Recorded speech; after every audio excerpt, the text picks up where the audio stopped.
Given that we are hopelessly outgunned up against billion-dollar companies with machine learning algorithms, some of which are the most powerful ever designed in human history, and an entire team of software engineers behind every single button press, how can people set healthy boundaries around gaming and social media?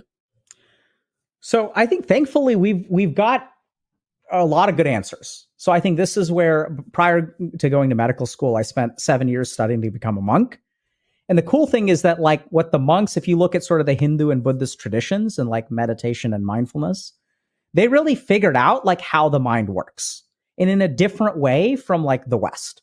So in the West, we sort of looked at 1,000 different minds and we sort of said, okay, if we average them all together, like what floats to the surface? But in the East, they had sample sizes of one. So they're like, okay, how can I understand where my desires come from? How can I get control of my desires? So a lot of that stuff is kind of baked in. And what I actually find is the most effective is starting with some of those principles. So understanding, first of all, that all of technology really causes one problem, causes you to lose awareness.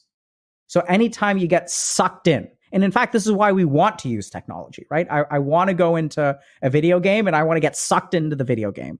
I want to binge watch shows.